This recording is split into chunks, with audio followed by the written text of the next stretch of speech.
passion is your relationships. That's not just with your lover, your husband, your children. It's all around the board.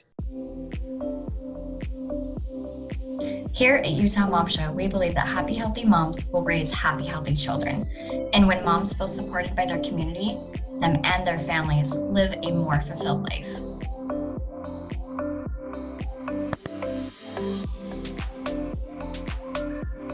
Today we're talking with Haylo. She's been doing tattooing for, you've been in the industry now for how long? 13 years. 13 years. Tell us a little bit about yourself and how you got started. So my art background, when I was 2 years old, my parents gave me a wipe-off board because, let's be honest, kids like to draw on walls. I was no exception. I had 2 older siblings, so I, being the third, I was always getting into colorful mischief. So parents put a wipe-off board down to my level, and being that I'm a September birthday, I was started late in school, so that's where I spent all my time. My parents had another child when I was 3, so my mom spent time, raising him based on he was the youngest, and the other 2 were in school. I spent all my waking time at the drawing board, or they would find me asleep in closets, under beds, because of course we had the bunk beds that were really tall underneath with a flashlight, with a pencil and a pad of paper. So growing up, I had a very abusive home. I had an abusive father. He was mentally and physically abusive to my mom and to us. Why I would start drawing is I wanted to draw where I wanted to be and what I wanted to have. Horses were always my muse. Once I rode my very first horse, they have pictures of me riding a horse as a baby, but of course don't remember that. Yeah. So I'd always draw horses. Horses were my happiness. They were where I wanted to be, because what do you do on a horse? You ride away into the sunset. So horses were my starting point that I would always draw on.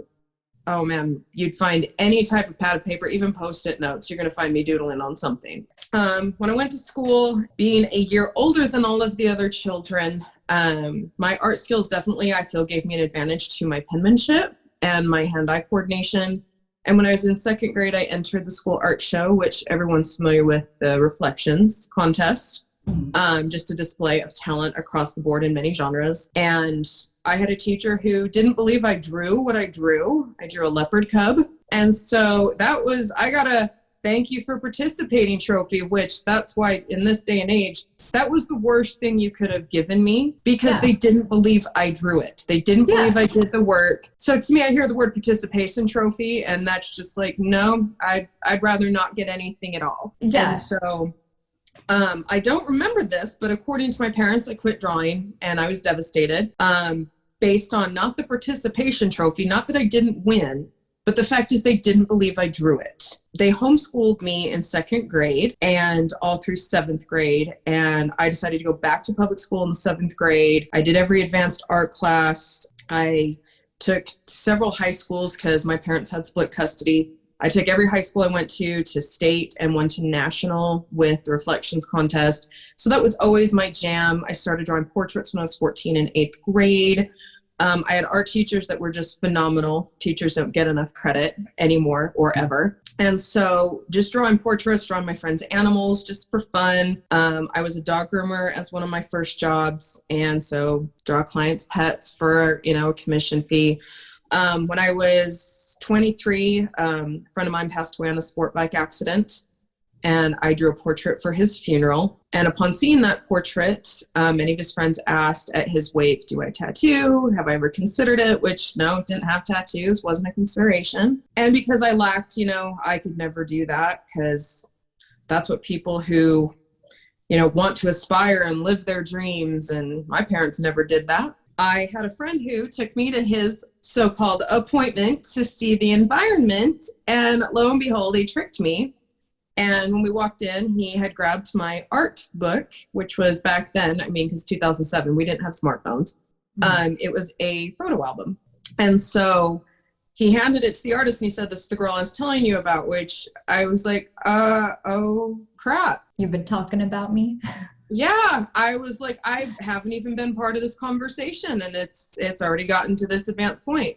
Mm-hmm. And I will never forget, he looked us both in the face and said, if you show me pictures of Marvin the Martian on lined paper, I'm going to kick both your butts out. Watching my language just because I know this is a show. You're good. So just don't want to have to go through and bleep, bleep, bleep. Yeah. So, because hello, tattoo artist, I ain't going to be shy that, yes, we have sailor mouths. So, so cover the kids' ears if they're around. Yes. Okay. At this point, we have fair warned you. Yes, So, this is a mom show. Absolutely. And you know what? Sometimes moms deserve a little profanity. Good moms say bad words sometimes. We don't mean to, like, it's just, we're passionate. Okay, anyways, go on. Absolutely, absolutely. So when he opened the book, he did the whole look down, look at me, look down, look at me, kind of silent, thumbed through it, put it down, and he said, why do you want to be in this industry? And I kind of froze and looked at my friend. I said, well, I guess a lot of people believe in me. And he asked, do you believe in you? I'm like, split moment. I'm like, this could make or break me. And I said, yes. And it was one of the biggest lies I ever told. And I'm absolutely honest. We as a society are liars. We lie to ourselves. We lie to everybody else around us. And this is where telling the truth absolutely came into play.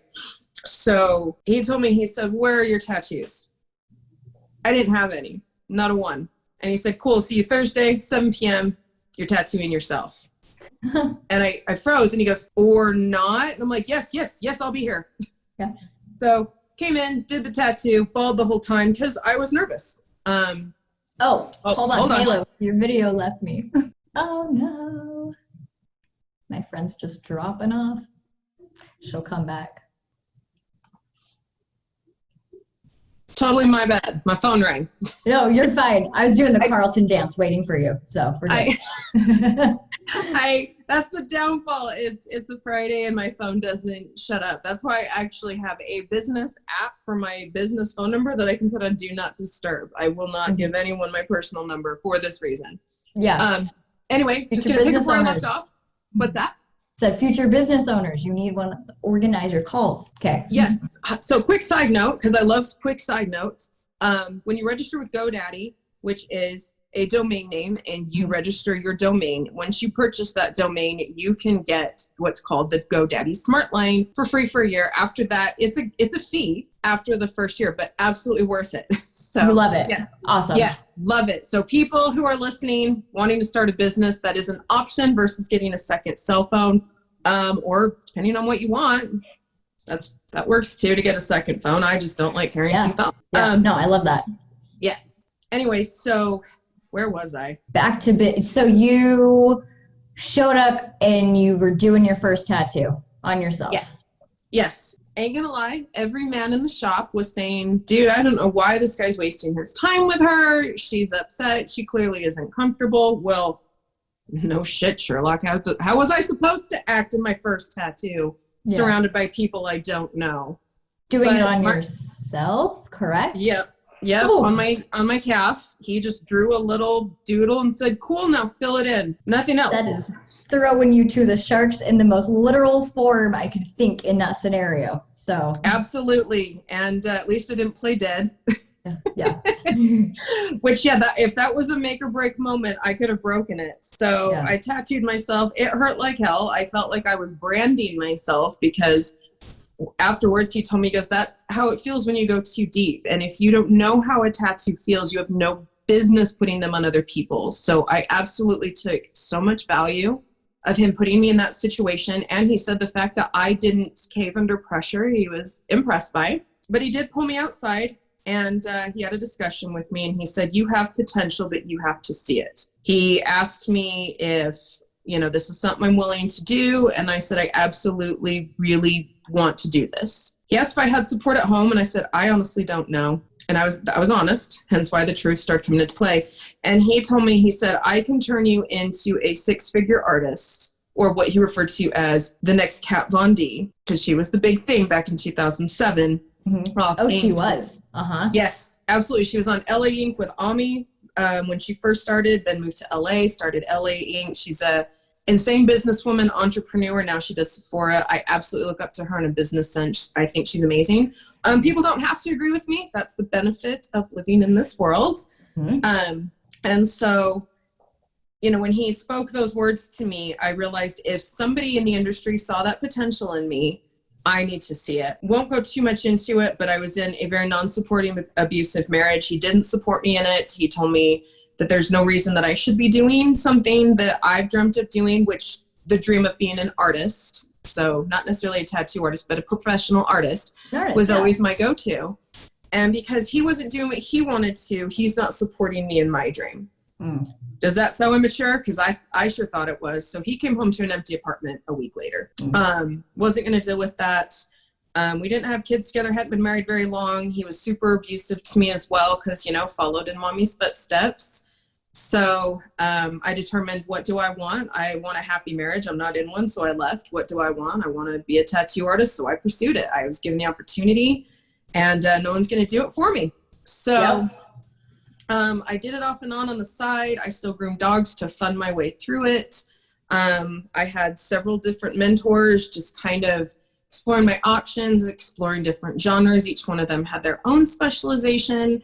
And regardless of any, situational, happenings in a tattoo shop during an apprenticeship, I absolutely took the positive value from all of them, the positive teachings from all of them, drama bullshit aside, because that's, tattoo shops are definitely have their share. We've all watched reality series, but I gained nothing in, focusing on any type of negativity. I've chosen to absolutely absorb the positives around it because it's a choice. And so side note on that, because we talked a little bit, before we started recording, we talked about, your name and the industry, and a good point that I had a conversation with a friend the other day is no matter what business you're in, hospital, cars, tattooing, dog care, like even though I couldn't go and train a dog and then go into surgery, those are obviously like two different skills that you have to spend a long time perfecting. But all of those businesses have structure, HR, phone number, branding, like something to make all of that. And when you put people together, you get your tattoo drama, you get your corporate drama from the call center, like wherever it is you work, you always get that nonsense, but you're always going to have to, kind of keep through your cycle, because like you said, in your relationship, what are you doing to make you happy and going forward? And so side note on that, because it seems like you're doing a great job branding yourself, and you have, your own return clients. I call that the workplace gumbo pot. Everybody contributes, but when they all have the same goal, it's a very delicious end result. But the one person who poisons it poisons the whole pot, and the one person who takes credit for everyone else's whole work runs away with a recipe they cannot recreate. I'm a very metaphorical kind of person, and so you'll hear me talk in metaphors throughout our whole conversation, because I'm going to be honest. Raised in homeschools, I was a very quiet child, so I have zero shame in admitting my vulnerability. I lack a lot of potential with logic. So if I can metaphorically give myself an example of how to relate to something, then I can make it into a logic. Logic isn't my first reactive impulse, and I have as I said, no shame in admitting that. Vulnerability is a superpower. And so anyone who reacts and judges me on a negative connotation for that is absolutely a mirror of what they see in themselves. People who, people who are attracted to your vulnerability and your struggle and what you've done to overcome and build, those are the kind of people you want in your circle, because those are the ones who are identifying with their own growth versus the ones who only want to identify with your shit show. Right. So, and those are the people, in my experience, those are the people that come out and they apologize for the crappier behaviors that they have. If they've if they've honestly treated somebody poorly in their healing, they say, I'm sorry, I was going through something. I should have, they have the growth mindset to kind of come out. And whereas the other side of it sees that they're the victim, and it may be the other person's fault for not going to a friend's birthday party or not fulfilling something, instead of being empathetic. It sounds like you do a lot of putting yourself in someone else's shoes. Absolutely. I believe growth is a choice, same as staying a victim is a choice, and something me and you can relate to on a personal basis. I was a widow from suicide, and when you choose to move on, you choose to move forward, you choose to believe you're still alive, you're going to have people who are upset at you. So you move on, people are going to judge you. You don't move on, people are going to judge you. So you wear the red shirt, they're going to judge you. You have blue and red hair, they're going to judge you. You have red, just brown hair, they're going to judge you. So the moral of the story, people are going to judge. I would rather them judge me on who the hell I really am than who I can play a part of. So Right. I've embraced that if you've judged me and you hate me, you're going to make me 10 times more famous than anyone who really loves me. Because one thing misery loves is company. They love to really spread the poison of the word. And they absolutely do a solid justice of the unbeknownst of any press is good press. So if people are talking about you, well, they obviously have shown that you take up space in their brain, you Right. take up space in their time and their conversations. I call those closet fans. Yes. And you literally have to deal with those. One of my favorite influencers, Gary Vee, you have to deal with them Gary with Vee, empathy. yes. He's my guy. Yeah. So you have to deal with them with empathy, because how sad is a person to literally go out of their way and either go and check your Instagram, like see what you're doing, see if you're happy or you're miserable, and or take their time out of their day to talk about you or comment about you or change somebody else's perception of you.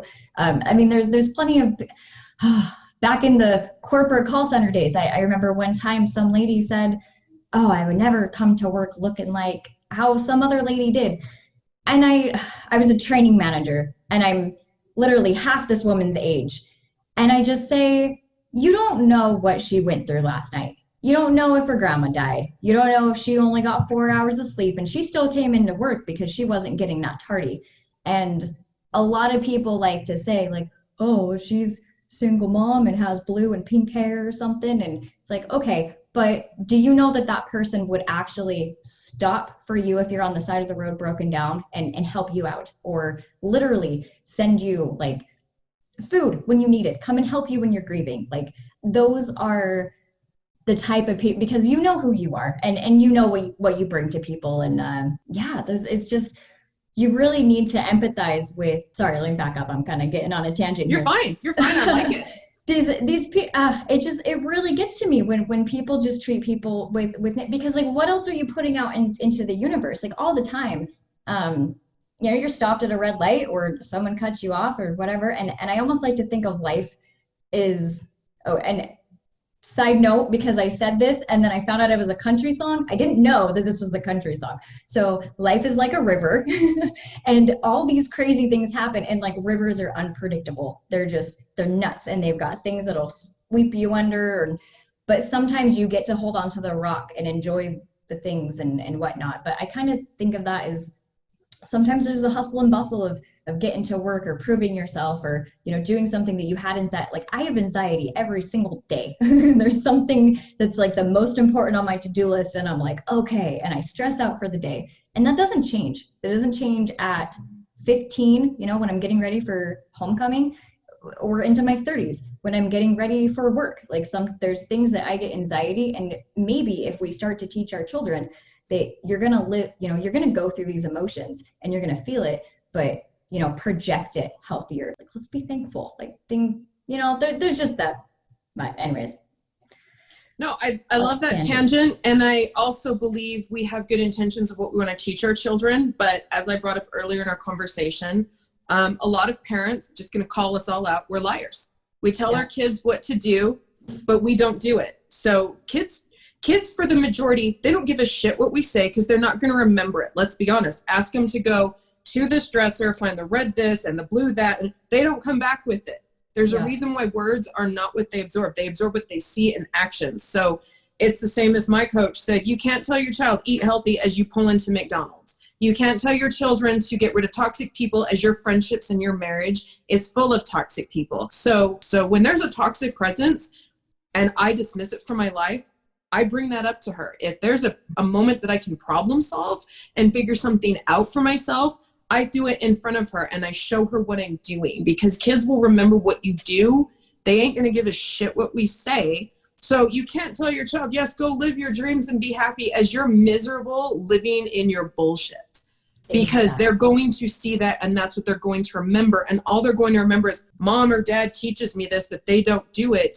And eventually it builds that confusion of, why are my parents lying to me? Mm-hmm. And it is, because anything my parents taught but did the opposite of, that trickle of trust and seeing them as my heroes dwindled because they were liars. And it taught me the benefit and the value in lying, and to even point out where I can take accountability. What is my choice? I was upset during shutdown because during shutdown, it wasn't anything about the pandemic. I'm weird. I have a different perspective on things than what the common majority does.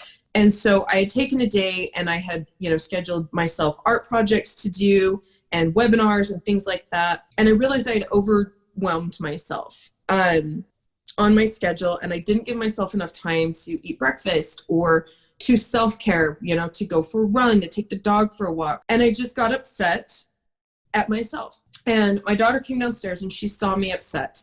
Now, I've taught my daughter, when I'm upset, you do not have to mirror my mood. You do not have to be upset because I am. If you're happy, be happy. Our dogs teach us that. No matter what mood you come home in, they're happy to see you. And if you're not happy, they're like, that's cool. I'm going to go be happy over here. They don't have to mirror us. So when she saw me upset, she's like, you okay? And I'm like, no, I'm upset. And she said, why? I said, because I'm just overwhelmed and overconsumed and I'm upset. And she walked up to me with the biggest smile on her face, tapped me on my knee, and she goes, Mom, you realize those were all your choices. Ooh. And I looked at her and I said, yep. And I gave my power to misery today, and it's my choice and my fault. Thank you for pointing that out to me. And she smiled at me, you're welcome, and went about her day. And how old was she when this happened? 7. Oh my goodness, kids. Absolutely. Yeah. And it made me proud to show her that when she can recognize these are my problems, not hers, and my problems are based on my choices. Yeah. So it's the same as, when I tell her, do you want to put a lid on your drink? No, I think it'll be okay. Okay, let's look at the problem-solving outcome. In the long run, it could spill. In the long run, a fly can fall in it. In the long run, all of these things. But if we put a lid on it, this is what it is. So let's problem solve. And you make the decision and you take the accountability. Yeah. So now when she does things, she's like, well, in the long run, I don't want this. So I decided to do that. But I'm teaching her, I'm showing her this. So when I'm making decisions, I point them out to her. And I teach her how to problem solve. I teach her how to, manage her issues and her struggles. And it's okay to be emotional. It's okay to cry. It's okay to feel for yourself. And it's okay to take care of yourself. Because that's what you only get one life. And I truly believe in the saying, your mask first. Because if you aren't taking care of you, you're not there to take care of anybody else. And it made me so happy that we went to a hotel once and we walked past the gym at the hotel. And she's like, Mom, you could live here. And I said, oh yeah, why is that? And she goes, they have a gym. And this is where you like to spend time. So I taught her, I said, do you know what a gym is? Do you know what I do there? No. So I showed her and so during quarantine, I started doing workouts at home and I woke up and she wanted to do them with me. So kids are absolutely mirrors of who we are, what we do, how we act. So when she acts out, it's my fault. If she says something, she's learned it from me. I don't do it's her dad's fault, her teacher's fault. No, me. I take that accountability and I said, when have I said that? When have I done that? Or done something in comparison to teach you that? And she'll be honest with me, because honesty can result in a change of habit, a change of behavior, or a correction, or a fix. Lying is a punishment. Yeah. So your kids will know, like you said, like I knew every single time my parents didn't fulfill a promise, or if they didn't fulfill the promise, how they would tell me that they weren't fulfilling the promise. It was usually the fault of something else. It wasn't their fault. It was something else had prevented them. And it's like, actually, had we, timed better, had we, done something, we could have been doing this. And that really does damper on a child as it keeps happening. Yes. When they see parents not taking accountability, it crushes them. And they only learn to not take accountability, that the first person who holds them accountable just brings the world down. Yeah. Look at the world we live in now, that people are holding others accountable and they don't know how to handle it. People are saying, no, this is your fault. And they aren't able to blame anybody. They're in a courtroom and the judge doesn't care who they want to blame. They're the ones who are at fault for it, because so many people have tried to save their children and nurture them and prevent them from feeling.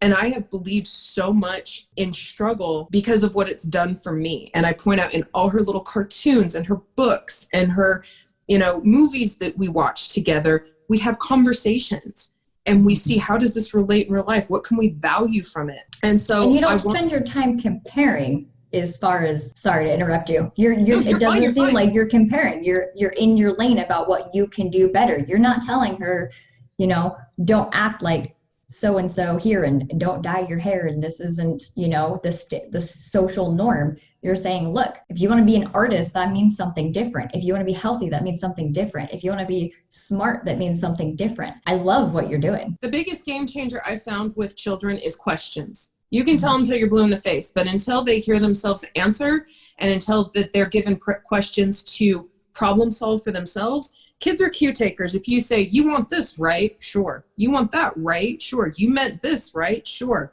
But then all of a sudden they grow up and someone says, what do you want? What? And they wait for someone else to say it so they can latch onto it and latch onto it and latch onto it. They were never taught to create. They were never taught to problem solve. And everything that we do in our lives comes from the ability to create, because we can create. Moms do that sometimes. They're like, were you really scared? And it's like, yeah, I was really scared. Ask you, how did you feel? And they're like, oh, it was weird. Like, but I was okay. Like, maybe you would get a different answer. But the minute that you say, they do this a lot, this tactic and magic tricks a lot, they'll kind of put that subconsciously, like, oh, there's, you know, this, who are you thinking about? And then they name the exact person because they subconsciously have put all these weird things in their head already. So you're kind of already addressing the action when you assist right there. Absolutely. And I read a very powerful book a while ago, and I've read it 9 times just in the last year alone, called The 4 Agreements. Have you heard of it? I haven't.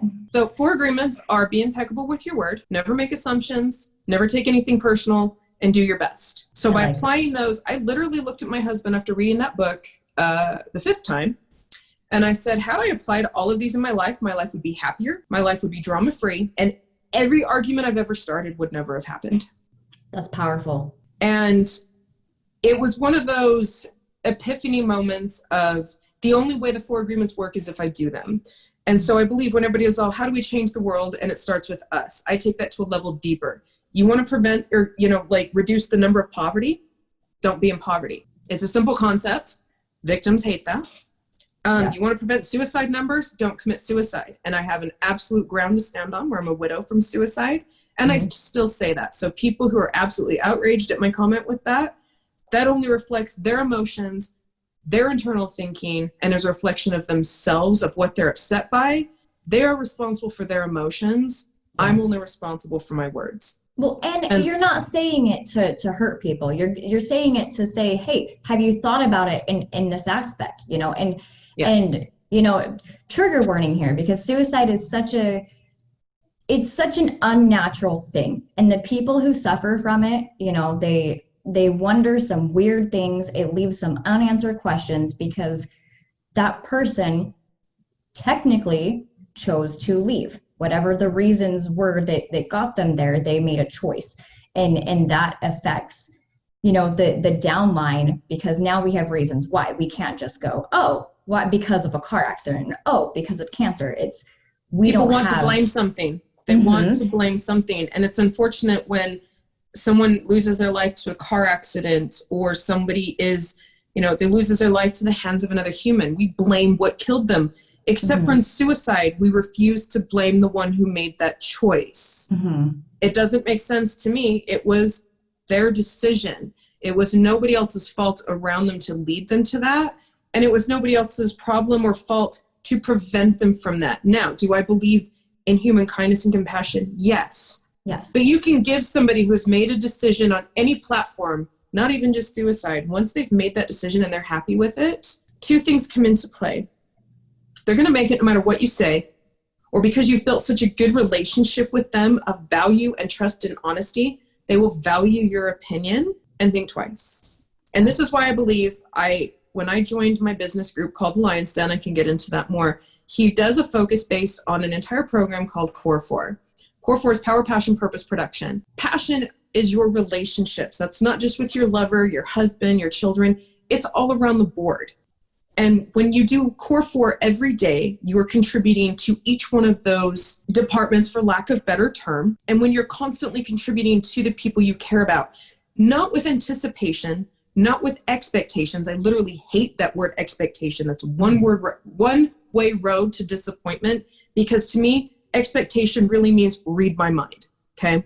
So, which no one's ever going to do. So when we're contributing to these relationships on a daily and that person sees you've constantly added value to their life, that's something that's going to resonate in the long run, but not because you want it to, because it will when it needs to. So, you know, if you choose to show value in people, but how many times, well, the phone works both ways, or I hate this person, or screw them, they did this. A lot of people struggle with relationships with their siblings or their parents. Yes, I had an abusive dad, and you know what? I forgave him for my salvation. He can't hurt me anymore, but I can keep hurting myself by, just like you said, anxiety. If I keep constantly thinking about it and thinking about it. Humans are the only animals, I hate to say that, living things. Let me back that up. Let's be scientific. It's fine. Yeah. Okay. Yes. Continue. Living things. We're the only living animals who punish ourselves for nothing. We relive events that have passed. And by doing that, it's in our head. And by putting us in that situation, we become anxious. And we now make it a disease that the FDA can capitalize by Big Pharma because of what we're thinking about. We're not there. It's not happening. But we're anxious about our thoughts. And so when we learn to control our thoughts and it's not happening right now, there is so much to be said about get out of chaos. Because are these thoughts putting me in chaos? Yes, fuck them. Yeah. You may want to believe that. And one of the best things that I've done for my son is in the morning, we put on chill step, like just a YouTube music instrumental thing in the morning. And so to me, because when you get up in the morning and it's silent and the first thing that your parents tell you is you got to brush your teeth, you got to do, like, I'm demanding these expectations out of him before, you know, he goes. And that doesn't always sit well with someone to wake up and then be bossed around. And so I kind of put on the mood music, kind of, you know, shift his feelings a little bit, but I do that for myself. I won't listen to sad songs if it's going to remind me of something. I'm not going to put myself in a headspace on purpose. So I'm constantly trying to, and teach my family around me, like, let's just take where you're, just shift a little over here. Life isn't perfect. Humans are smart. Our brains are crazy. They're weird. Just move over a little bit. And the power of choice is not given near enough credit anymore. Exactly. Oh, and it's so hard because and again, like you said, victims don't want to hear this, but unfortunately, there are a lot of tools to get out of abusive. Like, we understand abusive relationships are not the easiest thing to leave, but in this day and age, myself. Yeah, and same. And it's just, and anyone listening to this, like, if you're sitting there in an abusive relationship, even more so if you're financially dependent on your partner and you've been the homemaker and you feel like, I don't have skills, I haven't worked in 6 years, like, what the heck do I do? There are women like you. And that's the biggest thing for people to realize now with your choices. We have video, we have internet, we have everything, and we have fast internet. I was bred and born in the days of dial-up, so I remember fighting with my brother for the phone. I was born in the days of no internet at all. Yeah, I was there too, but yeah, I with that Night at Roxbury, the big phone that they have, that's about what I picture when all this started in floppy disks. So we had our first computer when I was 8 and it had a whole city behind it to run it. Yeah. And I really want people to, like, you have so much information at the tip of your fingers and you don't, like, maybe everything doesn't resonate with you. Maybe we've offended you somewhere along the lines of this episode. We didn't mean to. We meant that, you know, just take care of yourself and do it with good intent. And if you live, you know, out of your whole day, if what you go post about on your Snapchat is like, oh, stopped at this red light, or I got off the wrong exit, or I did this and this, like, if that's the only things that you're talking about, then those are probably what your kids are going to reflect when their game gets disconnected and they just, like, act out because of anger they're learning and they from break you. something. They're learning from you. And it's all about choices. It starts with how you choose to react to that. And yeah, I love your mindset. And tell me about this, I'm going to say it wrong, Lion's Den. Thank you. Yes. Lion's What's going Den. on with that? I'm going to quote one of our favorites, Joe Rogan. Show me a great man who is the son of a great man. I've loved that quote. Because I'm not leaving my daughter a penny, let's be honest. I want to give her such valuable knowledge that her empire will be so surpassed mine that anything I could leave behind to her is peddly pocket change. Yeah. That's my goal, but I'm showing her that. I'm showing her building my empire and doing for me and living my dreams and reaching my goals. She's seeing me do it. I'm not telling her, I'm showing her. So, so Lion's Den. I know this is totally off tangent of probably what you never saw coming with this phone call. So I started following I'm just going to call him a social influencer. His name is Sean Whalen. He's local to Utah. Followed him for some time. He is insanely loved or insanely hated, but his value comes from talking his truth. And he taught me a very important lesson of doctors, psychologists, pediatricians. They all have one thing in common. The more you tell the truth, the better you feel. You go to a doctor for a headache and tell them your foot hurts, and they treat your foot, and you walk away saying that doctor's a quack. Here's the thing. If you are a liar, you're going to lie to them. You're going to lie to yourself. You're going to lie to your friends. And then you're spreading what they call, from the 4 agreements, poison of the word. And now you're going to say that doctor's a quack. And what are you spreading about that doctor? But who did it start with? The exactly. liar. Okay? Exactly. So the more you tell the truth, and the more you're okay with vulnerability, but this is the taboo thing with vulnerability. Think about all the superhero movies we see. Spider-Man's mask came off and the whole entire boxcar people saw him. What did they do? They were fine with it. They realized he's human and he's a real person. They helped him. Superman, when he started dying of kryptonite, did the world turn their back on him? Say, he's weak. We don't love him anymore. No, they helped him. Yeah. And I truly believe when you tell the truth, and I'm absolutely manifesting my vulnerability, the more I told the truth, the more my tribe built, the more the people who, because I believe you attract who you are, not who you want. And so when I was bullshitting, I attract bullshitters. When I was lying, I attracted liars. Yeah. And now my tribe is so full of valuable, quality people, and it's this big. It's tiny. And so the values that I've learned, what's that? You're happy. Yes. And when I'm happy and I show my vulnerability, I've learned people's negative opinions, don't take it personally. Don't assume it has anything to do with me. Nothing to do with me. Whatever they identify and they get upset or offended has nothing to do with me and everything to do with them, because you're upset over things that upset you. So I'm going to give you an example, because remember, I'm a metaphor. So people who are listening to this and have already been offended, but they're still listening, listen up. Here's an example. If I threw up on you, you're covered in my vomit, right? Did it have anything to do with you of why I threw up? No. My body regurgitated for its own reasons of whatever I've put into it, or some people can throw up on thought, okay? Or what they see or what they smell. It's still all me. So what came out of me is my vomit, correct? No, it's all over you. You can make one of 2 choices. You can take it off. That's yours. That's gross. Don't want it. You can keep that. Or you can wear it. And what does wearing it do? It festers. It burns your skin. The potent smell makes you want to vomit. Words and actions are the same thing. If you allow people's vomiting of words and vomiting of actions to stay on you, it will affect you by your choice to wear it. Or you can say, that's your garbage, your words. This is all about you. I'm going to just Teflon coat myself. Do you feel better now that you vomited, no matter what metaphorical way it is? That's great, but it's not my vomit to keep. It's yours. Let's throw it away. So I'm fine with people vent. Venting is by definition to release pressure. But people who continue with the same story, they're not venting, they're flooding. And they're letting out floodgates, not to vent, just to spread their poison by flooding others with it. Right. If you need to vent, it's to regroup, recirculate, and get the pressure under control. So I have a huge belief when people vomit on me, whether it's on social media, real life, doesn't matter, had nothing to do with me and everything to do with them. And if I get mad at somebody, I'm quick to say that had nothing to do with you. I'm mad, I'm upset. And just like you said earlier, we see this behavior in movies because you get to see both sides.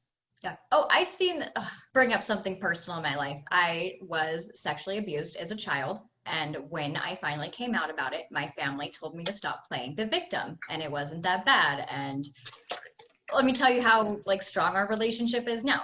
You have choices. You can either empathize, and in your situation, I'm sure that you have people sitting down for a tattoo session. They're sitting down with you for hours. They're probably telling you, I mean, this is therapeutic for them too. They're probably having conversations with you, or maybe being silent, but anyone who does trust to have that conversation with you, you're not turning around and telling your daughter and your husband, oh, I heard this crazy story, and just judging all the craziness that happens because in all honesty, you have no idea how that person was phrased. You have no idea where they're at on their learning curve. You have no idea if they just needed that vent session. You know, and like you said, you're not spreading the poison. That's the whole motto with you. And I love that, because again, if you live your life every single day, and the more honest you are, I mean, really, in my experience, what happened to me is, you know, toxic people in my life just kind of fell out, and then it filled up with, you know, 3 or 4 good friends that somehow felt like 40 good friends to me. Absolutely. And that just goes on the tangent of assuming. If people assume why they would say or do something, they make up a lie, they believe the lie, and they spread the lie, because assumptions are ways that we as humans prevent ourselves from communicating and learning the truth. But because we're obsessed with wanting knowledge and wanting the truth, if we can't have it, we make it up. Yeah. Why did he say that to you? Hey, why'd you say that to me? They don't answer. Oh, he must have said this. He must have meant this. And then you start upsetting yourself and giving yourself anxiety over lies. And so I have found so much value when people make assumptions about me, they don't respect me enough to ask, and they don't value me enough to know the truth. They value their opinion, and they value their need to talk about me.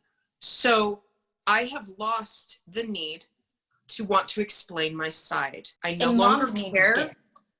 Yes, I no longer need people to hear my side. I'm not here to convince anyone.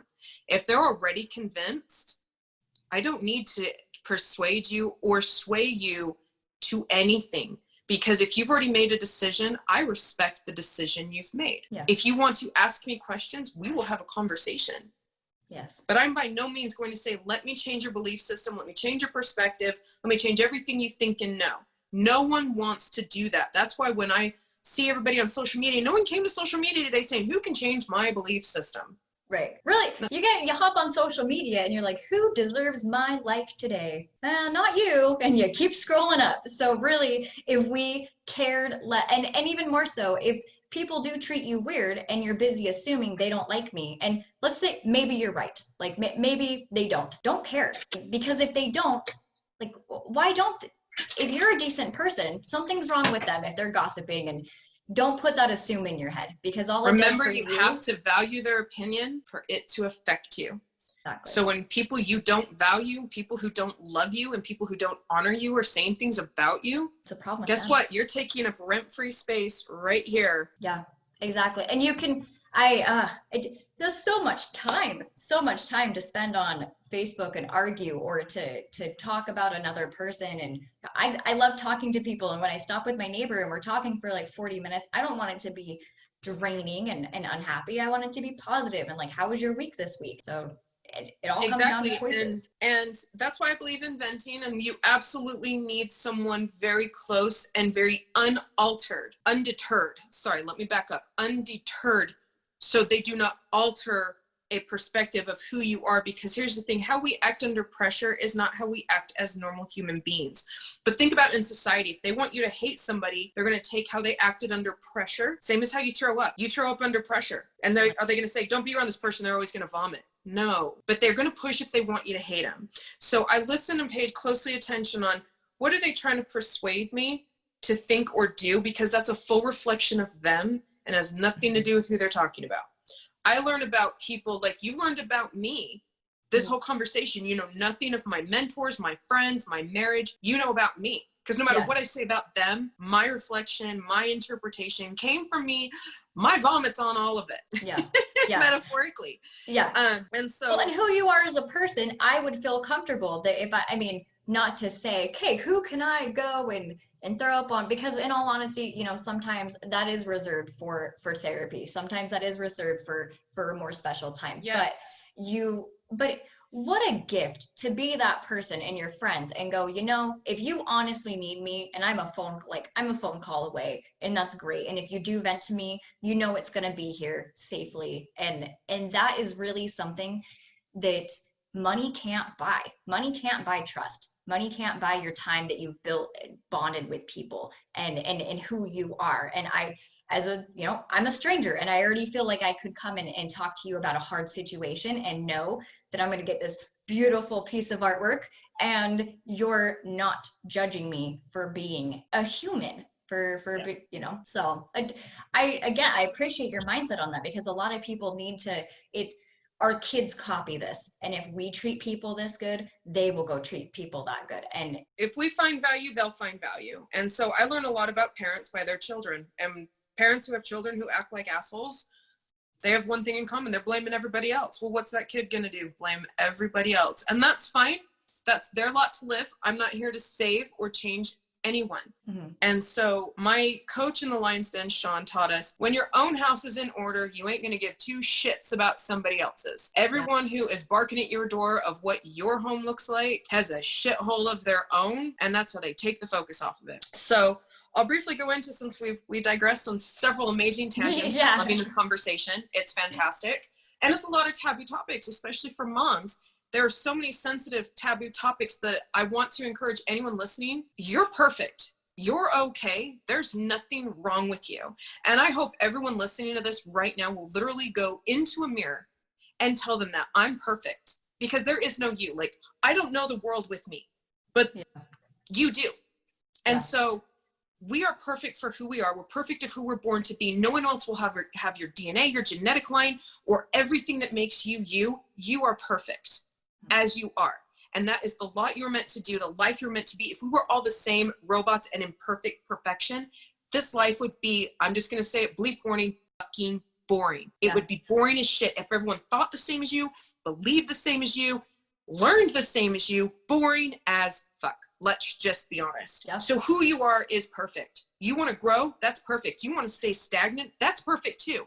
People will learn from you. You'll learn from yourself. This entire life is about learning. Mm-hmm. And so, love it. thank you. I do believe in people who sit and say, no one's perfect. Bullshit. We all are. You're perfect for you. I'm perfect for me. My daughter's perfect for her. Room to grow is perfect, or room to stay stagnant for that lesson to manifest. It's all perfect. We don't give ourselves enough credit as human beings. We are perfect beings, just as much as I believe in God. I'm not religious. I love God, but I don't love his fan clubs. But I do believe if we are created in the image of a God, we are perfect ourselves. Yeah. Okay? Just think about everyone who says their dog is perfect, and you know what they all have in common? They're all right. Yeah. They're all right. Everyone who says my child is perfect and amazing, they're all right. Mm-hmm. Everyone is right. Because I don't have to take away value from you to find my own. I don't have to, my beauty does not diminish by complimenting yours. I can tell you you are beautiful, and it doesn't make me ugly. I can tell you you are growing, and it doesn't make me fall. And so many people don't realize that. They would rather sit and be silent. We don't talk enough. We don't interact enough. And that's where the core value, what's that? A lot of people are comparing nowadays. They're just, because we're taught to. Look at our parents. Yeah. Look at our parents. The Joneses, the Johnsons, the Wilsons, everyone's comparing. Mm-hmm. So when we teach our kids, no, I'm good. This is mine. Everything to do with me. The Lion's Den, how I found it. Sean runs his own coaching group called the Lion's Den. It's a paid group. And when you break down the math of how much it is per month, per week, per day, that value that I gain from petty cash, let's be honest, I've always said, money's my bitch. It works for me. Mm-hmm. And if you know anyone who knows me, that isn't a saying. I've lived it.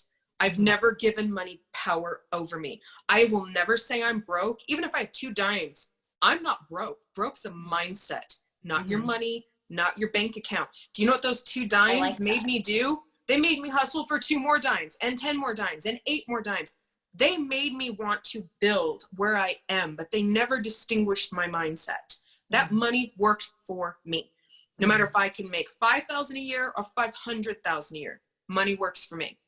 So being in a group with like-minded people, or people who want to grow or aren't there yet or are way surpassed me, I can learn from all of them. They all have an experience to to elevate my growth if I choose to. I joined in January 2019, and so I've been there for a year and a half. I have made some of the most valuable friendships. I've gained clients. I've gained insane value to build my relationships, both with my clients, my child, my husband. My marriage is the best it's ever been, just based on the contribution of Core 4.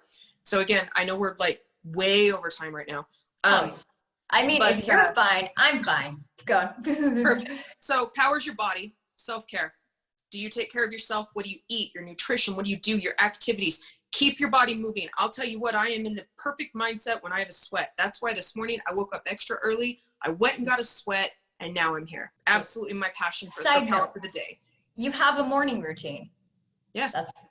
It's everyone I interview, and like night owls, I know they get offended and they say, oh, I do my best work. So great. But you have a routine. You have a night routine. You have a morning routine. Like my routine has nothing to do with nobody else. Don't take it personally. Yep. And my routine can change. My routine can change. I can work out at night. Or guess what? Some days I have days I don't work out at all. I'm not going to lead anybody on that I'm a fitness queen or guru. Yeah. I do my best. I plan it. And that's where the end of the core 4 comes into play. Mm-hmm. So power, body, passion, your relationships, contributing to them every day. No matter if it's, I've left my husband Post-it notes. I'll send him texts. We don't see each other because we work opposite shifts. See each other on weekends. Purpose is your brain, your knowledge, your thinking. What are you feeding your garden? Are you going on social media and arguing with people? That's been me several times. I'm a hypocrite if I said it's not, but I've learned from it. But the benefit of arguing, if I argue effectively, it builds my algorithms as a business person. So I do see where that does still add value. So purpose is your brain. We do weekly calls. That's my brain food. I read books, the 4 agreements, the 5th agreement, the mastery of love, all by Don Miguel Ruiz. My coach wrote his own book, How to Make Shit Happen by Sean Whalen. It's literally like under $5 on Amazon and now on Audible. Those are what I do as purpose. Nice. Production, what you do to make money. Where is your financial gains coming from? So if you're contributing to your body, your relationships, your brain, and your career daily, you build that balance of 4 legs that stand up. Because what are some of the most amazing, successful people in the world? They lack, I can't keep a marriage, right? Yeah. But what do people who have this amazing marriage? We don't know how to make money. What about people who have this amazing mindset? You know what I mean? There's all these things. And so by contributing to each one, we set a calendar every Sunday. We sit down and write out our week. And we include each one of those core 4 values every day. So we have core 4 calendars. And every time someone's like, my marriage is shit, how's your core 4? My body looks like shit. How's your core 4? I'm anxious. How's your core 4? I'm not making money. How's your core 4? And what Go ahead. Yeah, what choices are you making to better that core 4? Exactly. Here's the thing.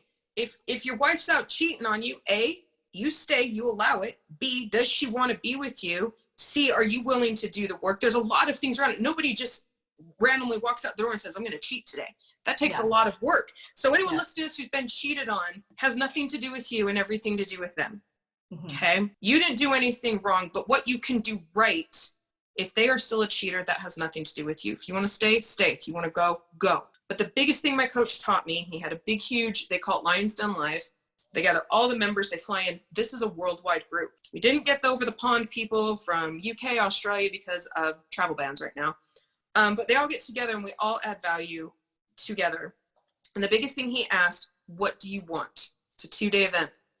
I wrote 2 pages and I'm in the front row and he looks down at me and he's like, really? 2 pages? Okay. Here's the thing though, by the end of day 2, my 2 pages turned into 2 words because I quit lying to myself. I kept thinking, oh, I want this and I want that. But nothing was with a map. Core 4 teaches us to build a map. If there's something you want, build a map. If you don't know how to get there, hire someone, find someone, confide in someone who has that missing piece. I don't know how to write a book. Well, then you find someone who does and you inquire and you put it out there. Social media is a huge tool. Anyone know a book editor? Boom, found them. So in the Lion's Den, anything I want to do, how do I know, the laws of businesses, of entrepreneurs versus employees and independent contractors? They flock to me. All of these in life. Hey, I'm having some issues with my husband right now. I'm feeling this way. They flock to you. And it's all positive building, not ass pats and high fives, not, following. Liked your thing, little heart. Yep. And more. Here's the thing. We can get brutally honest and some people have beef, but we're all there to grow. We're all there to grow. And so this is purely my perception. Anybody else can tell you a different story about Lion's Den? My perception only. And I've chosen to find value. I've chosen to go in there and ask questions, and it's a tool. And any tool held the wrong way can be a weapon. Yeah. So if I can turn that into an axe, I'm going to cut down a tree, not your throat. If I can turn it into a sword, guess what? I'm going to have a fancy way of cutting my cheese. Yeah, I love it. And I mean, and it really goes to show, because I actually, something that you said earlier, and then I thought for a second, you know, you're like the 5 people you hang out with the most, but you had also said being around the people that also needed to grow and they were on a learning curve, that you didn't have to take that in to what you were doing. You can take the positive of what you needed, but there's other people that are still kind of on that learning curve that are in your circle, and you can still choose. Like, you don't have to choose to give them all your energy, but you can choose to filter and still have those people remind me where I used to be. Yes. The black belt looking at the white belt and realizing the only difference between me and him is I've done the work and I didn't give up. Yeah. Yeah. And you hope that they get there. You hope, like, you're not thinking I'm better than you and I'm here. You're just like, dude, I'm awake. Dude, I'm happy. I say dude a lot. I'm happy. I'm momming well. Like, it sounds like you and your daughter have a strong bond, and you understand each other, and you guys are, I mean, and kids have their differences now and then, but I mean, interviewing you, I'm sure she knows that she can come with you with any trials in her life at this point. Absolutely. I mean, I take her to places, I take her to meetings, I take her to friends' houses, I take her to social events, you know, and I had someone ask me recently, they're like, well, where's your daughter going? Will you go there? I'm like, my daughter goes with me. She's behaved. Mm-hmm. But I cared about that because something I'm going to say, I know we're getting pressed for time just because I got to pack the lava. Yeah, we'll wrap it up. One thing I will say that is a game changer in life that I learned in Core 4, we can tell people and we can tell them when we can tell them, we can tell them. So I've already been on this topic, but I'm going to say it again. Ask the questions. My daughter's acting up. What's wrong? What do you need? What do you want? What's upsetting you? Mm-hmm. Because when you ask questions, it means you value them. When you tell them what you feel, you're valuing yourself. So conversations I see are an exchange of value. If you're asking questions, it's to learn about them. And you get that perception, not to agree, not to adopt belief systems, but to learn. And when you learn, you can expand and grow. My daughter is not here to glamorize me. She's not here to flatter me. She's not here to be a mini me. She's here to be herself. And so it's the same as when we go to restaurants. Oksana, what do you want to eat? Well, I want Mexican. Well, I want Italian. My husband wants steak. She doesn't do what I want to get a good girl. Yeah. Good girl is, what do you want? Mom, I want steak. Thank you, good girl, for telling the truth. Not telling me what I want to hear. She doesn't have to like the same football teams, the same nail colors, well, like nail polish. I just saw my nails in the window, so that's why I thought, hey, nails. She doesn't do the same art. So I draw, I dabble a little bit in paint. I do tattoos. I do pencil. I do Prismacolor, oil pastels, sidewalk chalk. She sculpts. I don't know the first thing about sculpting because when I gave her Play-Doh, I told her, you can mix colors and you can let it dry. It's 50 cents, a freaking pot. Use it up. She has sculpted some of the most intricate things as a child that I cannot do as an adult. And so when she draws and she compares to me, it's a time for learning. And she's like, Mom, I can't draw like you. I said, do you know why? I'm 36 and I draw like a 36-year-old woman who has drawn for 34 years. I said, do you know what I can't draw like? An 8-year-old Oksana, because that's my daughter's name is Oksana. And she looks at me and it gives her that sense of value that she now can do something I cannot, not because it's a comparison, but to show her you have tools that I do not, value them. Yeah. It doesn't make you better or worse.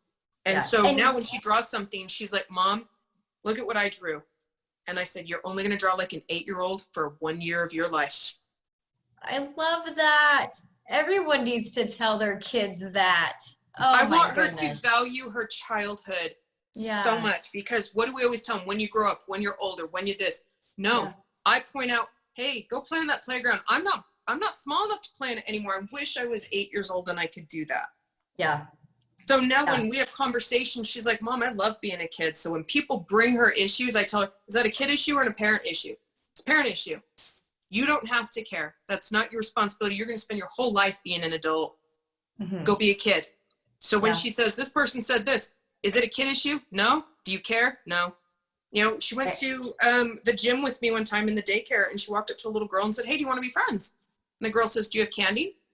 My daughter said, no. And she says, then we can't be friends. She's like, cool. There's plenty of kids here. Good. She does, because here's the thing. I don't teach my daughter to value people who are assholes. Assholes will not contribute to your growth. I don't need to be liked by assholes ever. And I don't want to. So if someone's being an asshole to me, here's the thing. Venting's one thing, but you have to establish that very strong relationship to vent to somebody. Hence why I said you have to have somebody very deflective and trustworthy to do that with. So, so here's kind of the tangent I was getting to. When she says, hey, so-and-so is mean to me, or the bullying issues, trigger warning again, that bully's a bully because they chose to be for their own reasons. Same as what we learn in TV and television series. Whatever they're going through in their struggle, I'm not responsible for. I had one bully in kindergarten. He bullied me a couple times and I broke his nose. And guess what? He never bullied me, but he never bullied anyone again. Bullies and great white sharks like easy victims. You fight back, they walk away. So maybe not every time. Maybe you have to get a few punches in. That's fine.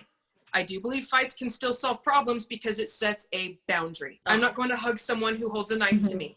I'm not going to tell my daughter to love someone who is mean to her. Exactly. Because think about, we've taught our daughters, oh, he's mean to you, he likes you. Biggest fucking lie on the planet. What do we teach our daughters? You and I both know this one. We teach them that our abusers love us. God, and then there's things that we have, and then we end up having to tell, and when they're older, but these are like very standard things for girls. Like we yell fire, you don't yell help. You get an apartment on the second story floor. Like being a girl, it's just really, and of course that's like a whole nother tangent, but of course it starts with having the confidence to be around people who love you and want to protect you, because you start it in relationships. And if she starts in a 16, 17 year, relationship where this guy's like, you can't hang out with your friends, you can't do this, and if you don't call me back, you don't love me. Like those are all some very abusive things that start early and then creates the anxiety later. Because we teach them to people please. We teach them to people please. We teach them to do what others want, not what we want. And so just because you brought that of how people are, she's told me this person said this at school. Okay, do you treat your friends that way? No.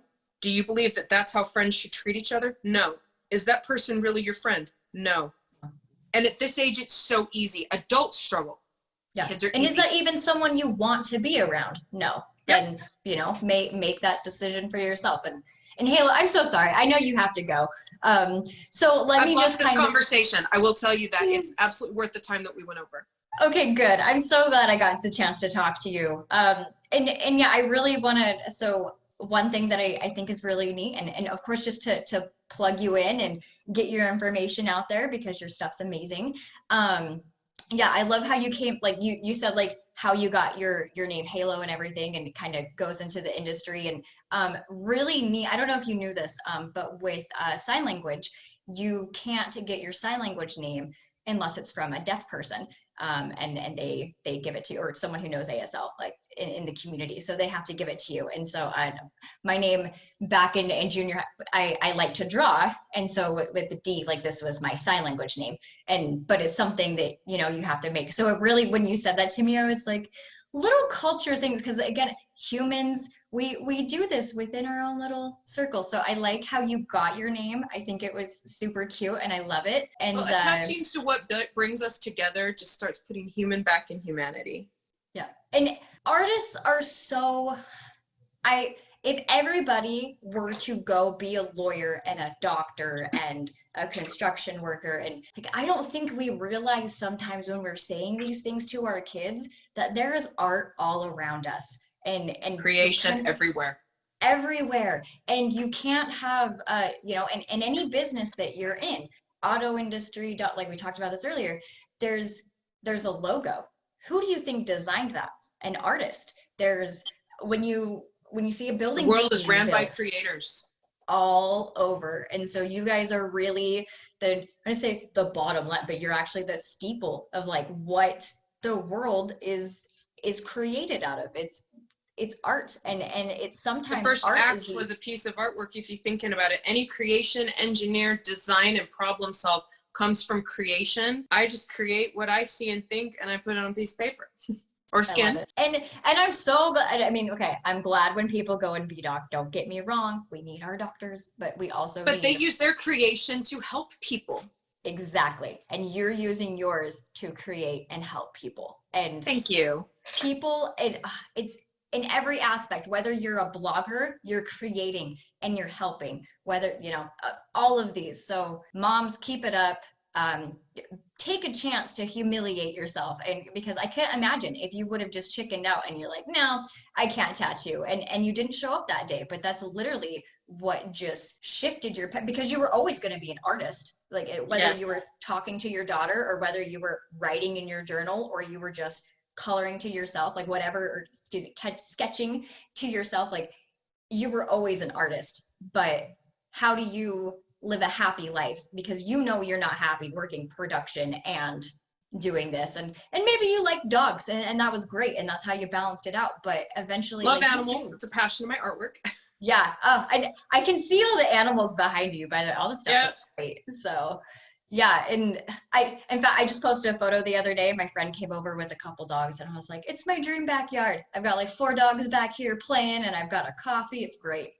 No. Anyways, so tell me, where do we find you on Instagram? And I'll plug in all your links or your Facebook. And I know you're very booked out for tattoos. So if you want something done, her work is phenomenal and you need to get scheduled soon. So thank you.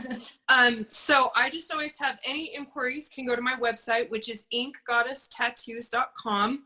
I do have an Instagram handle, which is just Haylo Tattoo Artist. I will stress my name is with a Y. That's the difference there, is to distinguish me because my real name being Haley is Hay. So Haylo with a Y makes sense. So Haylo Tattoo Artist. And then on Facebook, my fan page is also Ink Goddess Tattoos.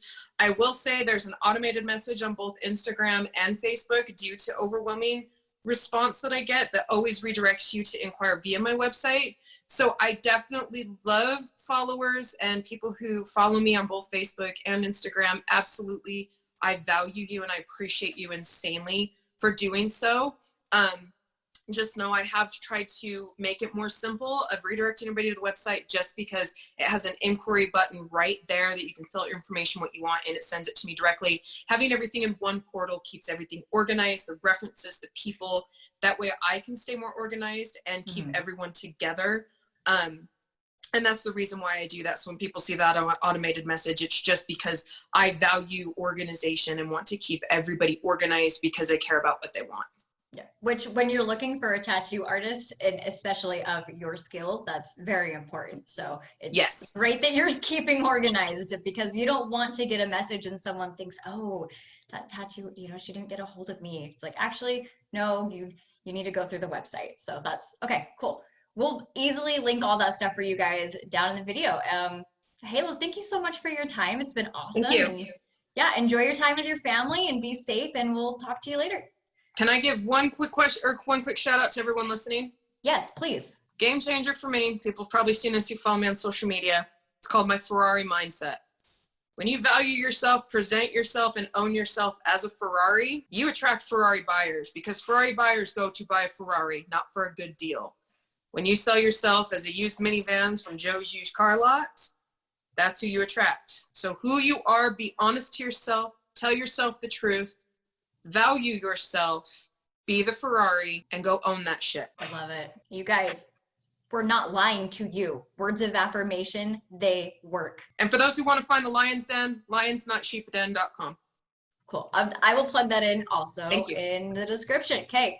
Thank you guys so much. Bye. Have a good day. Thank you. It's great talking to you. Thank you for the pleasure. Of course. Have a good one. You too.